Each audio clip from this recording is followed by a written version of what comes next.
if he's going to get scared and run away, let him run away. I couldn't run away. I was passing out in a shower at the time. Too bad timing. Sam couldn't even run away.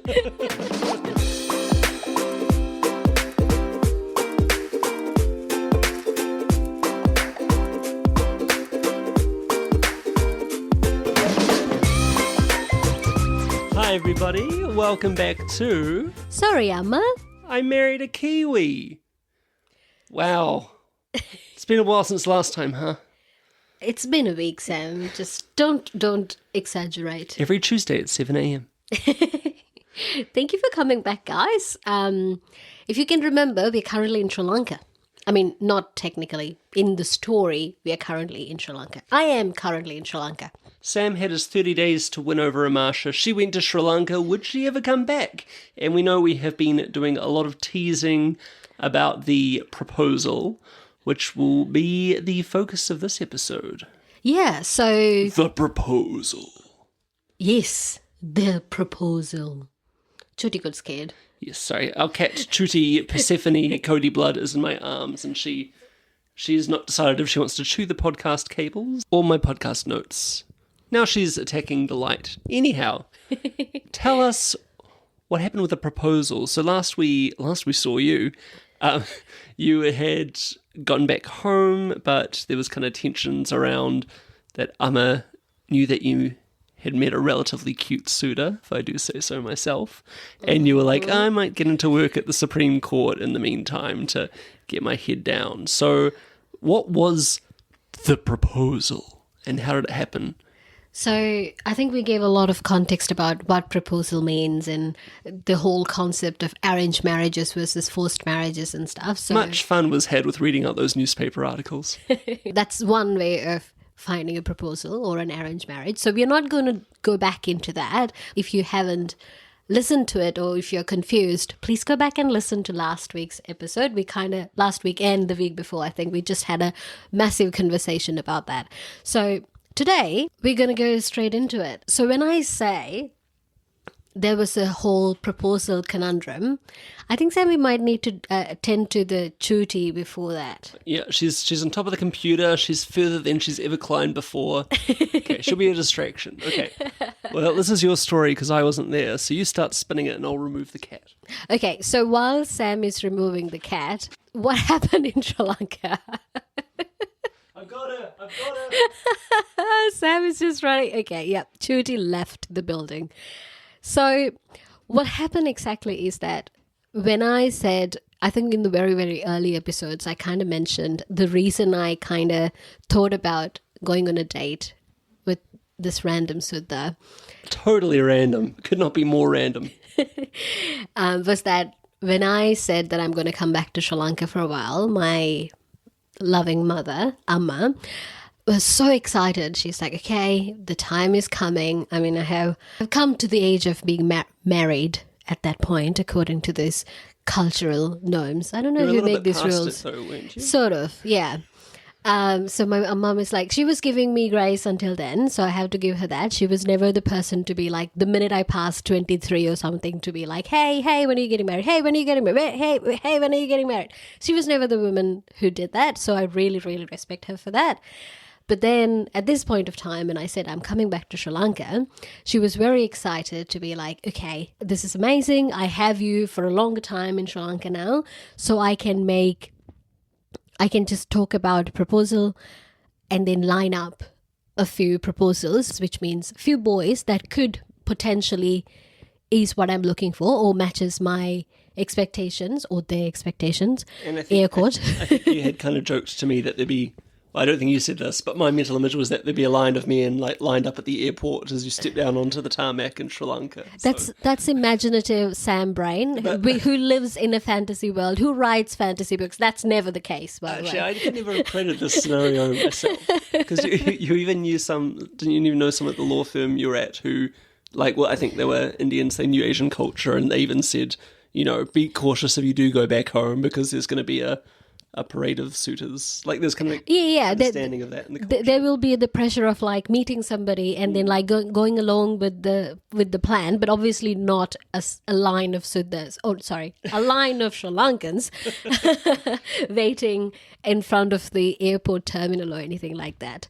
So going back to what I was saying, so Amma was kind of like very excited about like having few people arranged or like finding a few boys that could match me so I can have a conversation with them and then potentially see getting married to them. It's like Love is Blind, but less blind, like the TV show. So I would be kind of blind, partially blind. The parents would be also partially blind because they're also going on very few minor details about the person. But you at least have a date arranged or like a meeting which is face to face. Yeah, it's sort of like a blind date. You know, like you would be told something like, oh, this person is like this tall, this is kind of the look.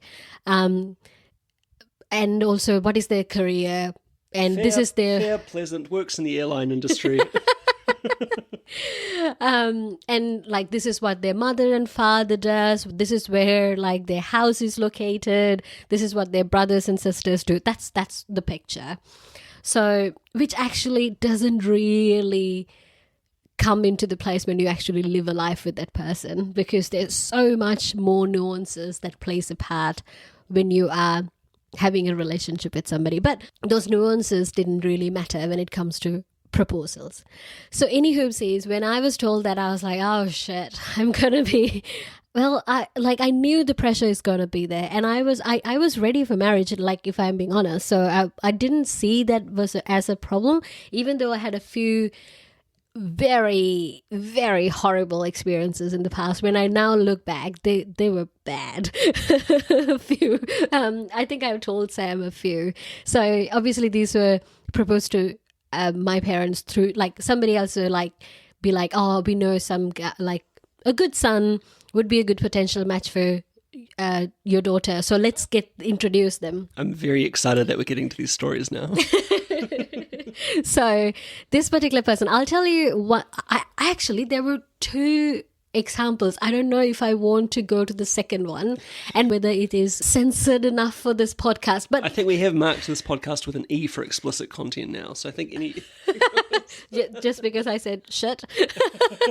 Apparently that means it gets marked as explicit. Okay, here we go. I don't know. So two stories about two previous proposals I had kind of give you an idea of how screwed up it can be. But again, there are so many people who got married through proposals, and there are so many beautiful marriages or relationships, partnerships that came out of it. So not completely negating it, but at the same time, I'm telling these just to like make awareness. Just like how with Western dating on the apps, we have the horror stories. Exactly. So these are my two horror stories that just jump to mind right now. And they were not meetings face to face, is that right? They're both phone calls? Yes. Have I met any of them? I think I met one of them. I'll tell the first story, the person who I actually have met. This was a proposal, and he came to my family home with his parents. Which year was this? Whenabouts are we? Oh my God, this is before COVID, I want to say. Have I actually met? I'm so, oh my God. My brain is... You've suppressed these memories for a reason. I really have. Honestly, I really have suppressed these memories, and I'm trying really hard to remember whether this person actually came home. I think he did. So there was two proposals that end up being the parent and the boy coming to the family home to meet me and the family. You know you've left an impression when they're like, did I actually meet this person? Or was this a phone call? So I think yes, I have met him. Honestly, I can't even picture him at this point, but which is a good thing, I would say. Okay, so I'm pretty sure this is before COVID. So I was in Sri Lanka for my cousin's wedding. Oh my God, yes. So I just instantly booked a ticket and then went to Sri Lanka to be a bridesmaid at my cousin's wedding. And while I was at the wedding, so see, that's the thing. Whenever I say I'm coming, if there's in the horizon, if there's a suitable boy that my mom know of, she would be like, okay, we are setting a meeting. at home. So normally the ritual is that boy and the parents, or like any older relative or their sister, brother, whatever, they come to the potential bride's family home, and they meet each other. And then if you go to the next level, then parents of the bride goes to the groom's house to like kind of have another chat and then see around and all that kind of stuff, and then confirm. See, again, bride doesn't get to go and see the place of the groom, which is also kind of like really, I'm going to use the effed up. Because the bride is the one who will be living in the husband's residence. Yes. So why do you not get to check it out? Exactly. So the girl is the one who end up moving to the guy's house, but at the same time, girl is the one who doesn't have the opportunity to go and see where do they live and stuff. And it's funny enough, like the girl is the one who's end up having to cook in that particular house kitchen and like clean that particular house kitchen and like house, and they like take care of that house at the end of the day as women's roles. I'll just putting air quotes again. So I just do not understand how this came about, which is so silly to me.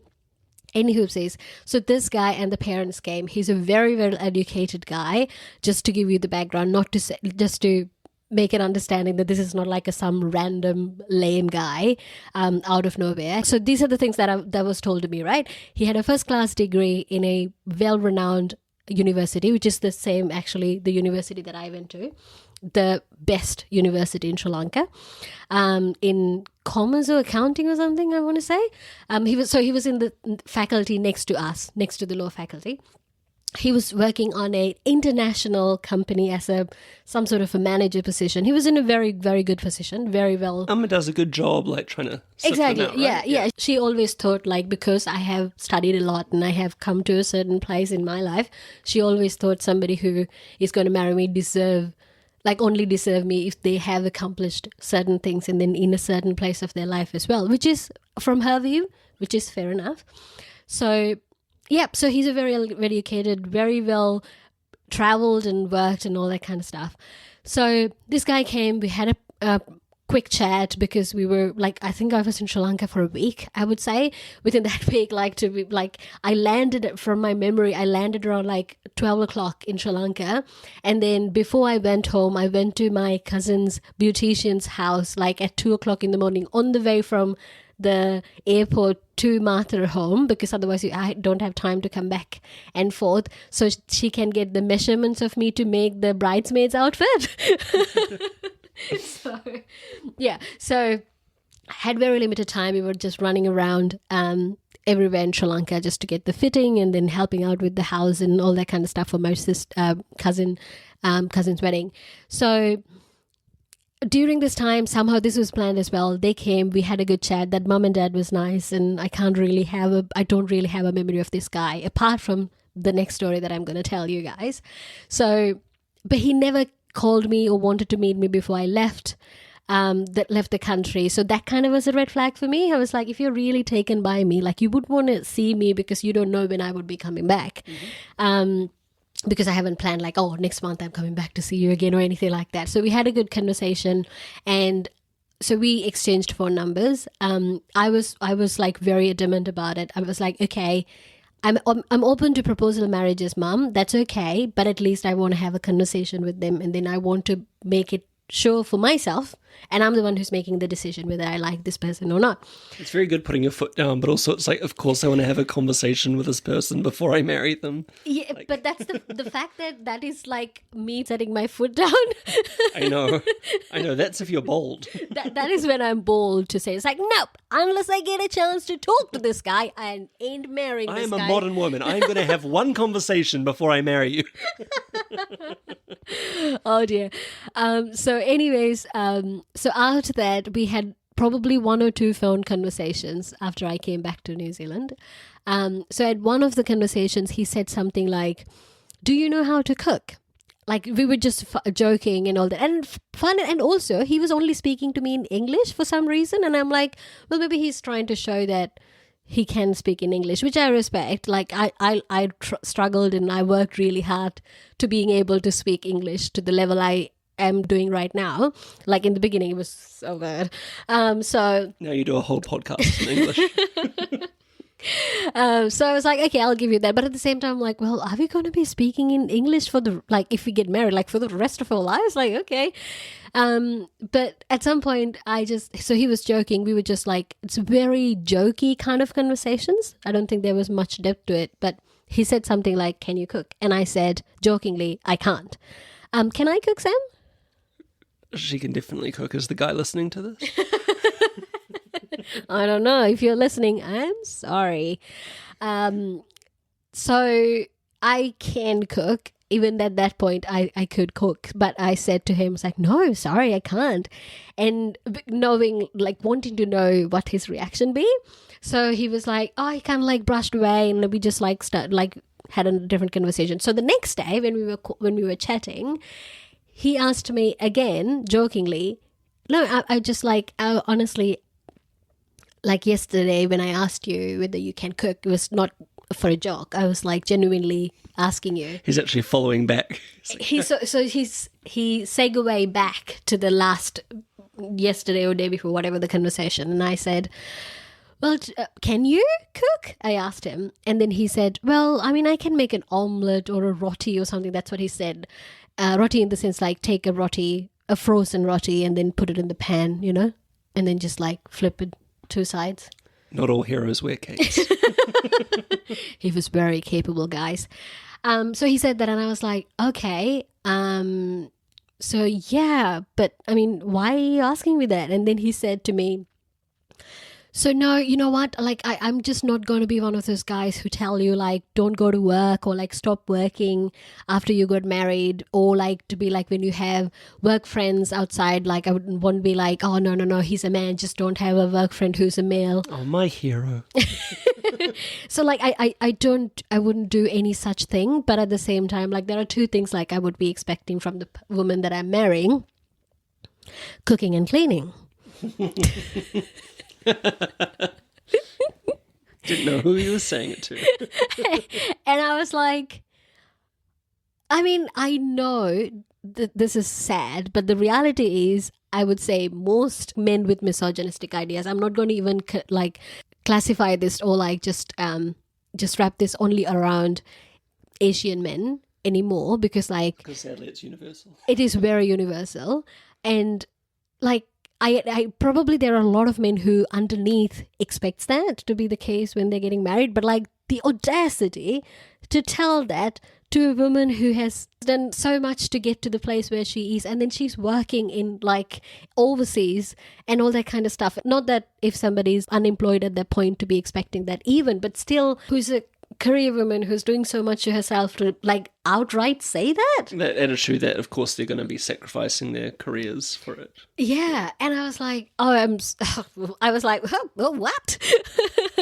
And I said, it was like, so like, what about, so this is like a long conversation cut to short. And then I was like, I just wanted to just like cut it then and there, but I was wanting to ask him like few more questions about this. So I asked him, okay, so if we have kids one day, so who's going to be taking care of kids? Like, what is your role in the household? He said, I would be doing like laundry and like, you know, taking care of the car and stuff like that.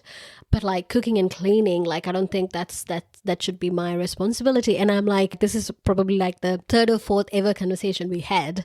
And then I said to him like about the kids thing, and then he said like, well, who took care of you guys when you were growing up? And I said, my mother, because she actually left her job to take care of us. And then he said, my mum did too. So like, yeah, my mum did too. Yeah. So I guess you are going to. And I was like, so you're expecting me to wake up? Like I was like, so if I go back to Sri Lanka to live with you, so my lawyer by profession, so technically my work life is going to be, I wake up at probably 3 or 4 o'clock in the morning, which some girls to the day do. 3 or 4 o'clock in the morning, wake up, cook for breakfast, cook for lunch, and then pack the lunches and wake you up. And then you will just quickly put your pants and shirts while I have to wrap around a sari, 6-piece, 6-yard long, just a piece of clothing, make it beautiful looking, and then get dressed myself, and then go to work, come back home, and take care of the kids and everything, and then cook for everybody while you have your feet up and then watching TV. And he was like so stunned that I had a problem with it. And I said to him, like, dude, I think you just like mixed it up. I think you need to be looking for a maid that you can pay for or something like you do. How often do you need to take care of a car? Like, is that like... Apparently, this is every a daily day. thing. So, yep, I said to him, like, look, man, I think you're just looking for the wrong thing. I think you should better like find somebody who would do that for money, so you can just like put your feet up and then just pay the whoever does the work at home, just pay a good money. And I think I don't think we have anything anything anymore. And then just like cut contact completely with that guy. That was, I mean, at least he showed his colours. I am so grateful, man. I am very grateful for showing me his colours very early on. He could have put up a whole, a face until like everything, because he was a very funny guy. I mean, the first two conversations I had, I guess we had.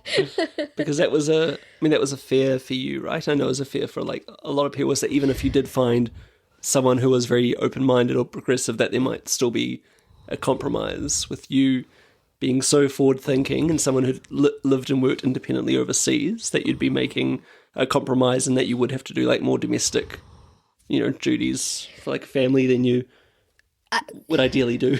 Yeah, I think like I wasn't at the time. Now I can't even imagine that I thought that way. But at the time, I was definitely open to the, like, obviously I knew that's kind of like my fate, because if I am marrying a Sri Lankan boy who obviously was brought up thinking that is the norm, for the women to have their own roles and the men to have their own roles.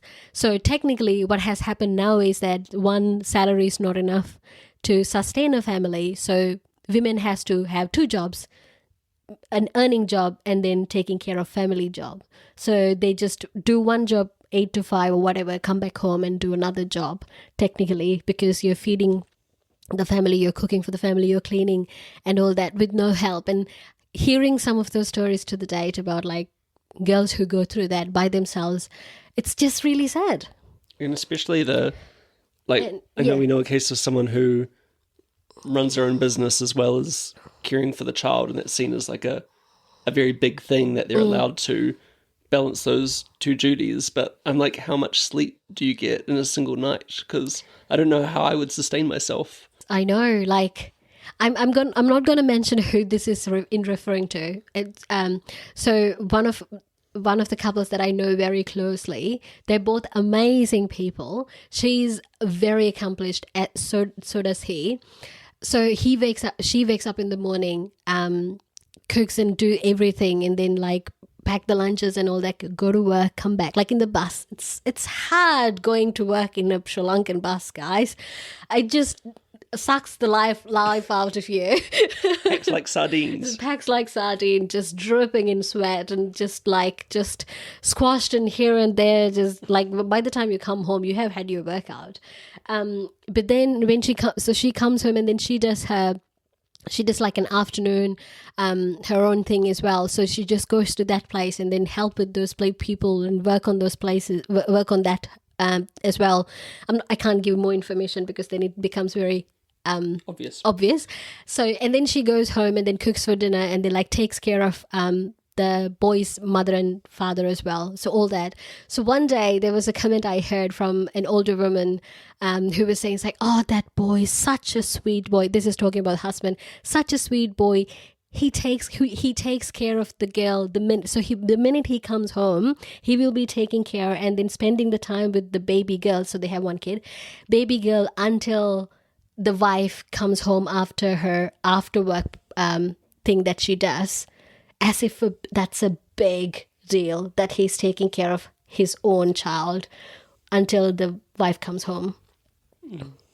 And I'm like, he gives and gives and gives. I'm like, oh, I mean, would you say that if that was the wife who comes home and then starts taking care of everybody, which she does, because that is expected from her?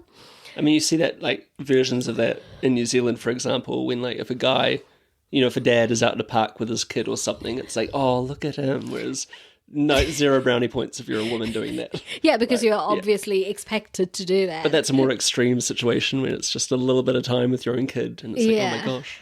I know.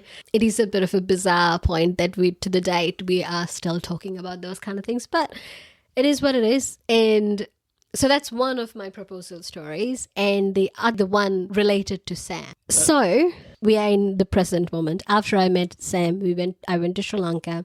When I landed, Amma was telling me about this boy and his family who wants to see me. And Sam is crying in the background. Oh, that was actually meant to be the time travel back to the present. Oh, no! I'm also crying. I'm not crying, you're crying. I was being strong back in New Zealand. Were you? Heart of stone. Well, you were kind. Actually, you were being very, very strong. I'll give you that. That's sweet. I just assumed I wasn't being. I mean, at least you showed that you're being strong, which is great. I don't know how you felt, but because I felt I didn't have a lot of options. You know, I was. Yeah, what to do, eh? I was like, I'm in this now, so.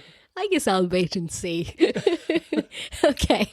While Sam is waiting and seeing what's going to happen. I think, so just on that note, I think it was one thing, like we talked last time, that you'd occasionally be like, oh, forgive me if this can't work out. And I found that difficult. And you're like, well, of course I wasn't giving assurances because I didn't know if family would accept in that. Like, that's hard enough. But then, like, on top of that, with this new, like, long distance and everything, you know that there's actively a proposal going on. Yeah. Like, that doesn't often happen with Kiwi dating. I don't think that happens at all. Well, to my knowledge, it didn't. Okay, so go ahead.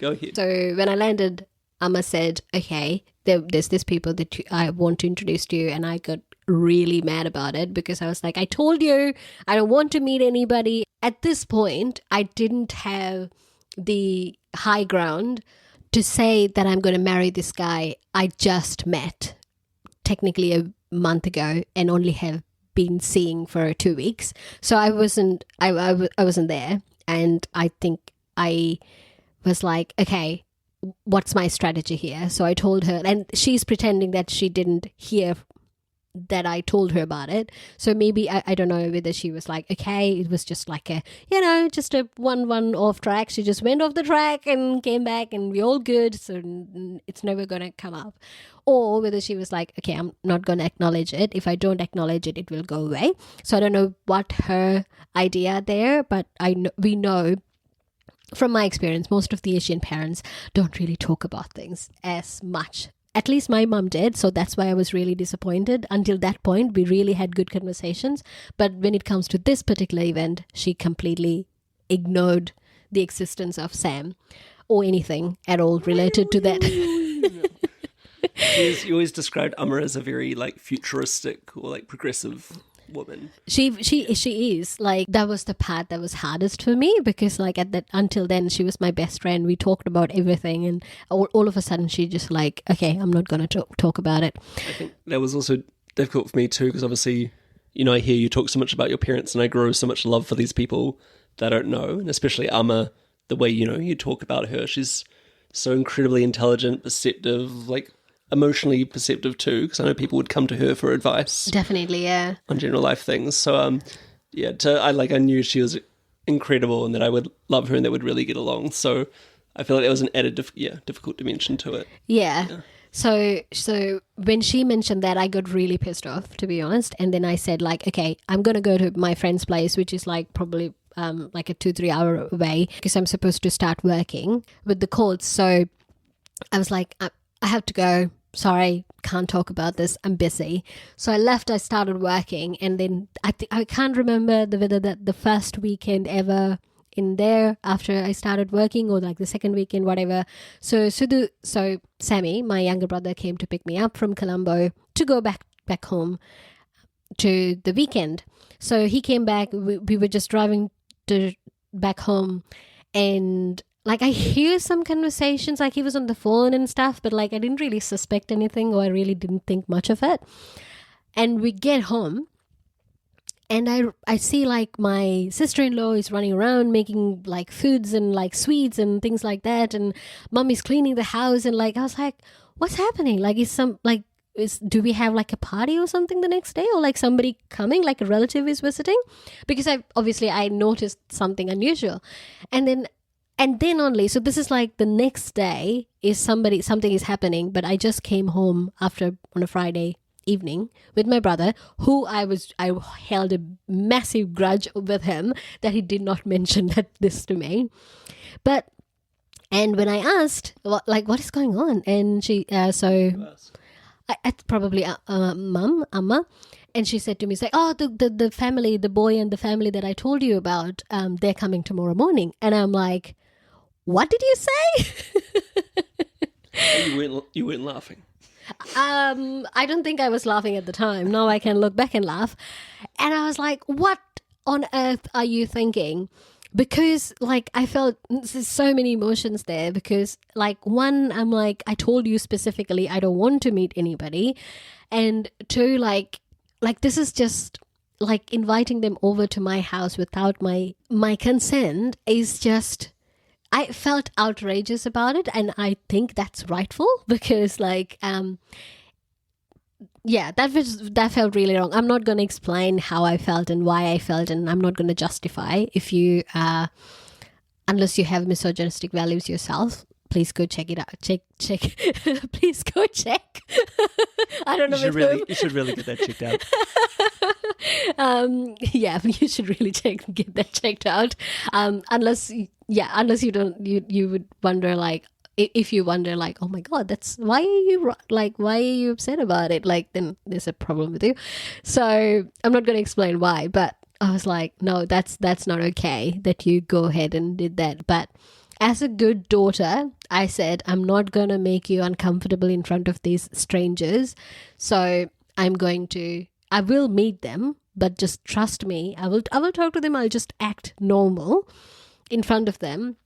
But then trust me, I'm not going to, like, even if this is a prince from a country and the best and the best of the world that can offer, I'm not going to agree to this, because what this act represents is not something that I'm going to agree on. This wasn't the way to present it. Yes. So even if this person is the best of the best, I'm not going to agree with this. So sorry, but I'll be a good girl. I'll just act to be normal. So that's what happened. You were pretty outraged. I was. Just in case that subtext didn't come across because we're laughing about it. It was bad. It was so bad. Also, Sam's, as we know, in the clinical trial back in Auckland Clinical Studies. No, New Zealand Clinical Studies.